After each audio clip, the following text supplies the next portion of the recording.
দিলীপবাবু দলের লাইন মেনেই যা করার করেছেন। মুখ্যমন্ত্রী মমতা বন্দ্যোপাধ্যায়ের বাড়ির সদস্যদের সঙ্গে আমার সম্পর্ক রয়েছে। আমাকে যদি মুখ্যমন্ত্রী কোনো সামাজিক অনুষ্ঠানে ডাকেন, আমি কি সেই অনুষ্ঠানে যাব না? এই প্রশ্ন তুলে সরব হয়েছেন বিকাশ রঞ্জন ভট্টাচার্য। কি বলেছেন তিনি শুনুন। যদি ব্যক্তিগতভাবে দেখি যে কোনো সমস্যায় মমতা পড়েছেন, তাকে আমি রক্ষা করতে পারি, রক্ষা করব। কিন্তু তার মানে এই নয় তার এই পচা গলা আদর্শকে সমর্থন করছি। হ্যাঁ, আমার সঙ্গে দেখা নিশ্চয়ই। আমি তো সবাইকে বলি, বহু কংগ্রেসি, তৃণমূল, বিজেপিও যারা আইনের সাহায্যের প্রয়োজন মনে করেন, তারা আমাকে বলেন সাহায্য করি আমার সাধ্য মতো। সমাজে আজকে মমতা যদি কোনো কারণে ওর ভাইপো বা কারো নাতি টাতির কোনো সামাজিক অনুষ্ঠানে নিমন্ত্রণ করেন, যাবো না কেন? আমরা তো সমাজবদ্ধ জীব।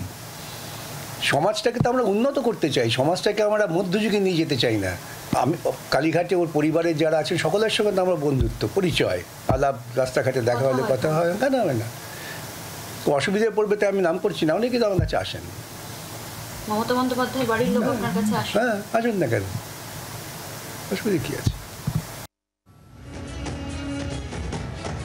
বিকাশ রঞ্জন ভট্টাচার্য, তার বক্তব্য আমরা শুনছিলাম। কথা বলবো মৌমিতা চক্রবর্তী, আমাদের প্রতিনিধি রয়েছেন আমাদের সঙ্গে সরাসরি। মৌমিতা, দিলীপ ঘোষ তার পাশে বঙ্গ বিজেপির একটা বড় অংশ নেই, আর এবার তিনি পাশে পেলেন সিপিএম নেতা বিকাশ রঞ্জন ভট্টাচার্যকে। পাশাপাশি বিকাশ রঞ্জন ভট্টাচার্য তিনি এই প্রশ্নও ছুড়ে দিয়েছেন যে মুখ্যমন্ত্রী মমতা বন্দ্যোপাধ্যায়ের বাড়ির সদস্যদের সঙ্গেও তো আমার সম্পর্ক রয়েছে।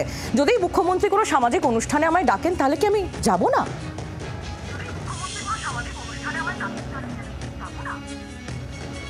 দেখো, বিকাশ রঞ্জন ভট্টাচার্য অত্যন্ত সুকৌশলে একটি বিতর্কের আরও একবার নতুন করে জন্ম দিলেন। একদিকে তিনি দিলীপ ঘোষ তার পাশে দাঁড়ালেন, পাশাপাশি বাংলা থেকে সৌজন্যের রাজনীতি কি মুছে যাচ্ছে সেই বিতর্ক উস্কে দিয়েছেন, এবং সেটা করতে গিয়ে আরও বড় বিতর্কের কি জন্ম দিলেন। তিনি বলে বসলেন মুখ্যমন্ত্রীর বাড়ির অনুষ্ঠানে যদি তাকে ডাকা হয় সেক্ষেত্রে তিনি কি যাবেন না? তিনি যাবেন, এবং মুখ্যমন্ত্রীর পরিবারের অনেক সদস্যই রয়েছেন যাদের সঙ্গে বিকাশ রঞ্জন ভট্টাচার্যের ভালো সম্পর্ক রয়েছে, যারা বিকাশ রঞ্জন ভট্টাচার্যের সঙ্গে যোগাযোগ রাখেন। শুধু তাই নয়, সামাজিক অনুষ্ঠানে যাওয়াটা কোনো অন্যায় তিনি দেখছেন না। এক্ষেত্রে তাকেও যদি বলা হয় কোথাও, তিনি যাবেন। দিলীপ ঘোষ কোনো অন্যায় করেননি। দিলীপ ঘোষ গিয়ে তার দলের লাইনই অনুসরণ করেছেন বলে দাবি করেছেন বিকাশ রঞ্জন ভট্টাচার্য। একটা বিষয় স্পষ্ট, একদিকে তিনি যেমন দিলীপ ঘোষের পাশে দাঁড়ালেন, অন্যদিকে তিনি আরও বড় একটা বিতর্কের জন্ম দিলেন, যেখানে তিনি বললেন যে তাকেও যদি কোনো সামাজিক অনুষ্ঠানে এমনভাবে ডাকা হয়, সেক্ষেত্রে মুখ্যমন্ত্রী মমতা বন্দ্যোপাধ্যায় ডাকেন বা তার বাড়ির অন্য কোনো সদস্যরা ডাকেন, তবে সেখানে তিনি কোনো ছুতমার করবেন না, তিনি যাবেন। কারণ রাজনীতিতে এই সৌজন্য আগেও ছিল। সেক্ষেত্রে তিনি প্রমোদ দাশগুপ্ত, প্রফুল্ল সেন, বিধানচন্দ্র রায়, জ্যোতি বসুর উদাহরণ দিয়েছেন।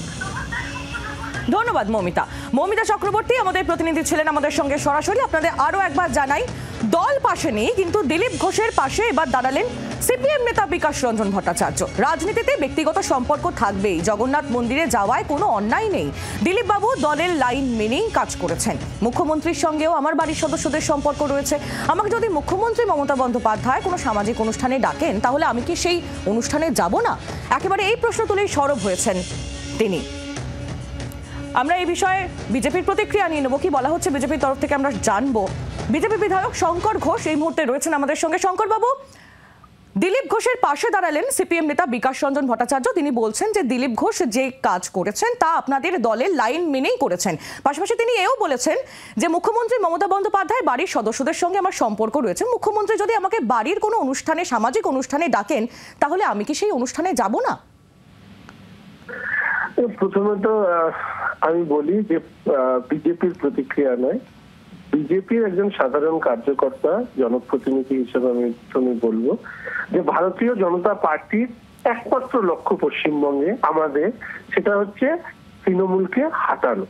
এর বাইরে যা কিছু হচ্ছে এগুলো আমাদের কাছে গৌণ, মুখ্য নয়। ফলে এগুলো নিয়ে বারবার বিভিন্ন জায়গায় প্রতিক্রিয়া দেওয়ার খুব একটা প্রয়োজন আছে বলে মনে করি না। এক, 2 নম্বর, বিকাশ বাবু ভারতীয় জনতা পার্টির লাইন সম্পর্কে অভিহিত, এটা শুনে আমার ভালো লাগলো। তিনি ভারতীয় জনতা পার্টির প্রতি তার রুচি রয়েছে, এটি উনি প্রকাশ করেছেন, তার জন্য ধন্যবাদ। আর তৃতীয়ত হচ্ছে যে আজকের দিনে দাঁড়িয়ে রাজনীতিতে পারিবারিক পরিচিতি, সামাজিক পরিচিতি, ব্যক্তিগত সৌহার্দ্য যখন অন ক্যামেরাতে একে অপরের বিরুদ্ধে যে ভাষায় ব্যবহার করেন, তখন তো আমরা বুঝতে পারি না যে এদের পারিবারিক কোনো সম্পর্ক বা পরিচিতি আছে, তখন তো বোঝা যায় না। তাহলে এই যে ছলনার আশ্রয় নেওয়া হয়, এইটা মনে হয় সঠিক না। থাকতেই পারে, আমিও তো কথা বলি, কোনোদিন তো কাউকে ব্যক্তিগতভাবে কুরুচিকর ভাষা তো প্রয়োগ কোনোদিন করিনি। তার মানে কি আমার সাথে কারো সম্পর্ক আছে? নেই। সম্পর্ক না থাকলেও ভাষাগত আক্রমণ যখন, এমনকি রাজ্যের মুখ্যমন্ত্রী থেকে বিকাশবাবু, আমরা তো শুনেছি, সেখানে মনে হয় যে আপনাদের এদের কোনো পারিবারিক সম্পর্ক থাকা সম্ভব? যদি থাকে তাহলে বুঝতে হবে এরা দলের অগোচরে নিজস্ব কোনো এজেন্ডা ফুলফিল করার চেষ্টা করে। ধন্যবাদ শঙ্করবাবু। বাংলার আওয়াজ, বাঙালির আবেগ, জি 24 ঘন্টা।